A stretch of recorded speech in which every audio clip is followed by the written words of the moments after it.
Okay, మరి just minute లో ఈ రోజు రాజు గారు ఏం చేయబోతున్నారో చూద్దాం. సో రాజు గారు ఈ రోజు ఏంటి జస్ట్ మినిట్ లో? చాలా ఫాస్ట్ గా అయిపోయే మసాలా పూరి. పూరి, yes. సో అది మసాలా కాంబినేషన్ లోనా? అవునండి. సో ఇది అంటే మనం మామూలుగా కర్రీతో అయినా తీసుకోవచ్చు, లేకపోతే కొంచెం క్రంచీగా వచ్చేంత వరకు మనం కొంచెం వేయించుకొని స్నాక్ లా కూడా తీసుకోవచ్చు. ఉట్టిదలా తినేసేయచ్చు. ఎస్. ఓకే ఓకే, మరి మసాలా పూరికి కావాల్సిన పదార్థాలు ఏంటో చూద్దాం. మసాలా పూరి తయారు చేయడానికి కావాల్సిన పదార్థాలు: గోధుమ పిండి 1 కప్పు, తరిగిన పచ్చిమిరపకాయలు 2, అల్లం వెల్లుల్లి పేస్ట్ 1 టీ స్పూన్, కొత్తిమీర కొద్దిగా, పుదీనా కొద్దిగా, గరం మసాలా 1 టీ స్పూన్, ఉప్పు తగినంత, కారం తగినంత, నూనె డీప్ ఫ్రై కి సరిపడా.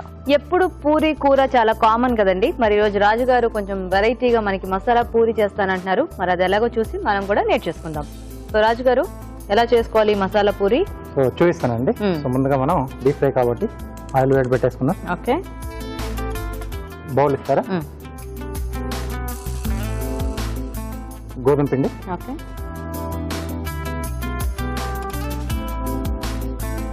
దీంట్లో సన్నగా తరిగిన పచ్చిమిరపకాయలు లేదా పచ్చిమిరపకాయలు పేస్ట్ అని యాడ్ చేసుకోవచ్చు. ఓకే, 1 స్పూన్ ఇస్తారా? కొద్దిగా అల్లం వెల్లుల్లి పేస్ట్ అండి, అలాగే సన్నగా తరిగిన పుదీనా, ఓకే, తరిగిన కొత్తిమీర,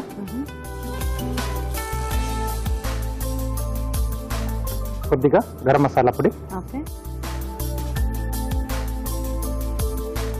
రుచికి సరిపడా ఉప్పు, కొద్దిగా కారం. సో అన్ని మనం పిండిలో వేసి కలిపేసుకోవటమే. అవునండి. సపరేట్ గా ఇట్లా మసాలా ఏది రెడీ చేసి పూరిలో స్టఫ్ చేసుకోవటం అలా ఏం కాదు. అంటే కొంచెం డీప్ ఫ్రై కాబట్టి కొంచెం ఒక్కొక్కసారి కొంచెం ప్రాబ్లం కూడా వస్తుంది. మసాలా కొంచెం బయటకు వచ్చి ఆయిల్ అంతా కూడా పాడైపోతూ ఉంటుంది. సో ఈ మెథడ్ చాలా ఈజీ. మామూలు అంటే ఇలా మనం మసాలా మొత్తం కలిపేసుకొని రెగ్యులర్ పూరిలో చేసేసుకుంటాం. ఓకే ఓకే ఓకే, ఒకసారి బాగా కలిపేసి తర్వాత వాటర్ వేసేసుకుని మనం పూరి పిండిలో ఒక ముద్దలా చేసేసుకోవడం. వాటర్ ఇస్తారా?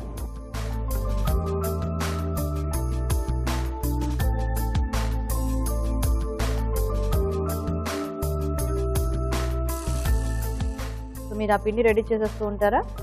ఓకే అండి. ఓకే, మరి రాజు గారు పిండి రెడీ చేస్తూ ఉంటారు. ఈలోగా మనం చిట్కా చూద్దాం.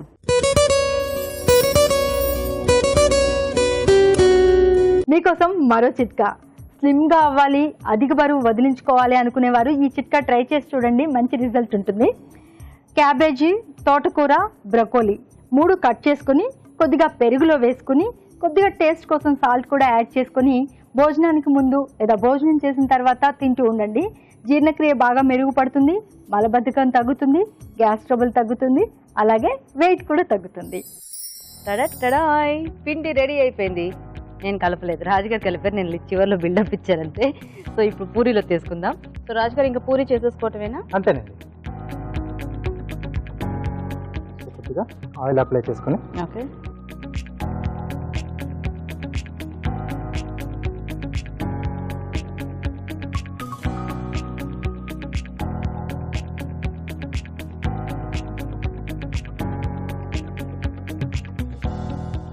ఇవి మనకి మామూలు పూరీలాగా పొంగుతాయా? పొంగుతాయి. ఓకే,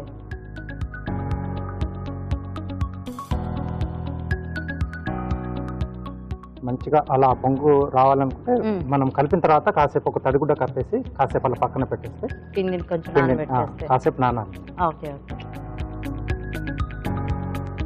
సో ఇవి మామూలుగా అదే పూరీలా చేసేసుకుని కావాలి అంటే కొంచెం వేయించుకోవాలి, కొద్దిగా నిల్వ ఉండాలి అంటే కొంచెం ఎక్కువ వేయించుకోవాలి.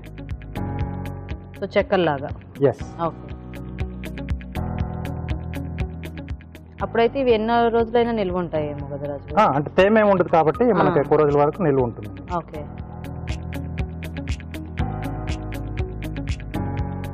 ఓకే. సో మీడియం సైజ్ చేసుకున్నాం.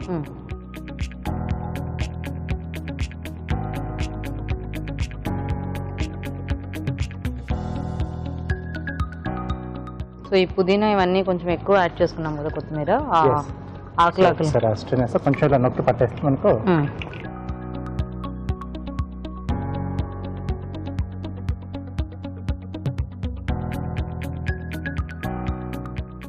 ఓకే.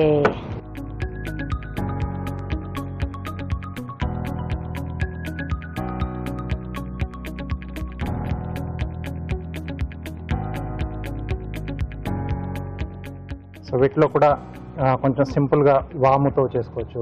వాము పూరీలు కానీ జీలకర్ర పూరీలు కానీ ఓకే డిఫరెంట్ ఫ్లేవర్స్ లో బాగుంటాయండి అవి కూడా.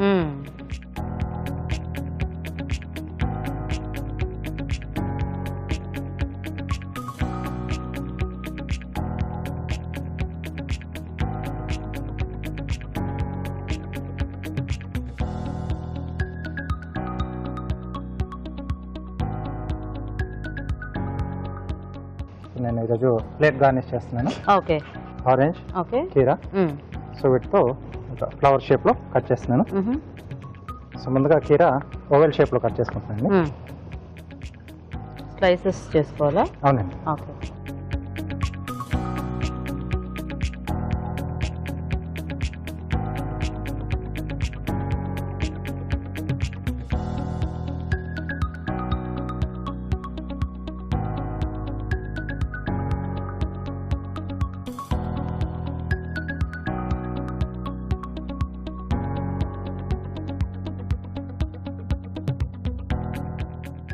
Okay okay. సో ఆరెంజ్ లోంచి సైడ్ లోంచి ఒక ఫ్లవర్ ఓపెన్ చేస్తున్నాను.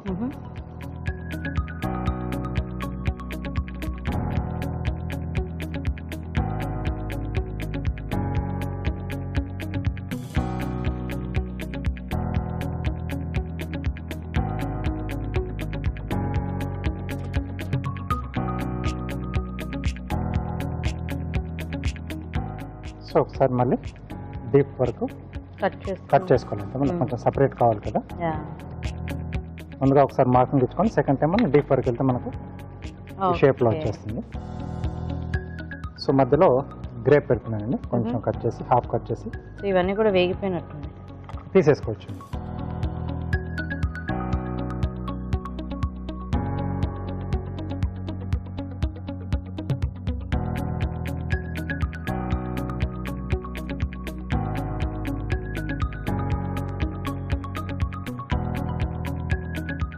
సో ఇంకెలాగో మనకు అందులోనే మసాలా అంతా ఉంది కాబట్టి మనకి దీనికి సపరేట్గా పర్టికులర్ కర్రీ ఏం అక్కర్లేదు. బట్ కొద్దిమందికి ఉండాలి అని అనిపిస్తే మటుకు ఏదైనా మనం రెగ్యులర్ గా తీసుకునే పొటాటో కర్రీ కానీ లేదా మిక్స్డ్ వెజిటబుల్ ఏదైనా తీసేసుకోవచ్చు. కొంచెం ప్లెయిన్ కర్డ్ తో తిన్నా కూడా యాక్చువల్గా బాగానే ఉంటాయి. చాలా బాగుంటాయి.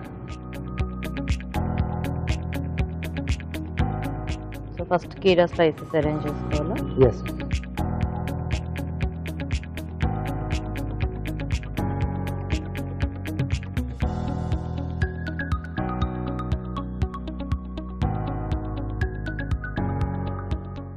మధ్యలో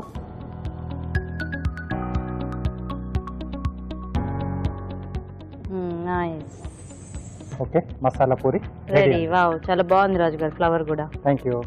ఓకే అండి, మరి మసాలా పూరి రెడీ. వేడివేడిగా టేస్ట్ చూసే ముందు తయారీ విధానం ఇంకోసారి చూద్దాం.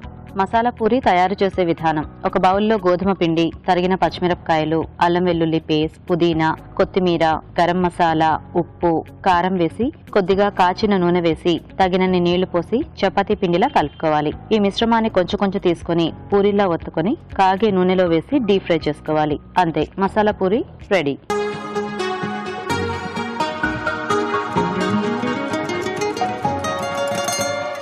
సో రాజు గారు టేస్ట్ చూద్దామా? ఓకేనండి.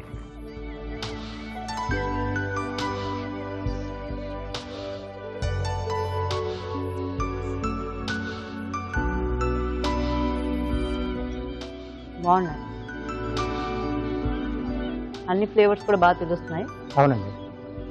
నేను కొంచెం ఎక్కువ వేయించినట్టున్నాను, కాస్త గట్టిపడ్డాయి. కాకపోతే మనం ఇంకొంచెం ముందు తీసేసుకుంటే మనకి నార్మల్ ఆ పూరి లాగా వచ్చేస్తుంది, ఆ సాఫ్ట్నెస్ ఉంటుంది. ఎస్. ఉట్టిగా యాక్చువల్గా అలా హ్యాపీగా తినేయచ్చు. అంటే ఎక్కడికైనా బయటకు వెళ్ళేటప్పుడు క్యారీ చేయడానికి అయితే మన కర్రీస్ అలా లేకుండా డైరెక్ట్ గా అంటే ఇలాగా డైరెక్ట్ గా తీసేసుకోవచ్చు. సో ఐడియా బాగుంది రాజు గారు. Thank you. సో చూసారు కదా, మసాలా పూరి చాలా సింపుల్ గా చేసుకోవచ్చు. ట్రై చేయండి మీరు కూడా. ఇప్పుడు ఇంకో చిట్కా చూద్దాం.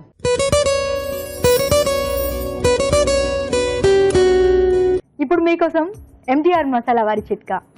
మామూలుగా కూరల్లో కారం కానీ ఉప్పు కానీ ఎక్కువగా వేసేయడము, మళ్ళీ అరే ఎక్కువైపోయిందే అని నాలుగు ఖర్చుకోవడము, ఇంట్లో కొంతమంది కోపిస్టులు అయితే ఎక్కువ వేసేసామని కోప్పడడం సహజంగా జరిగే సమస్యే. దీన్ని తగ్గించాలి, ఈ కూరల్లో ఉప్పు కారం కనుక కంట్రోల్ చేయాలి అంటే చక్కటి చిట్కా. ఇదేంటంటే టమాటాలు ఒక 2-3 కట్ చేసి కనుక కూరలో వేసేసామనుకోండి, కారం ఎక్కువైనా కంట్రోల్ అయిపోతుంది, అలాగే ఉప్పు ఎక్కువైనా సర్దుకుంటుంది. ఈ చక్కటి చిట్కాను పాటిస్తారు కదా.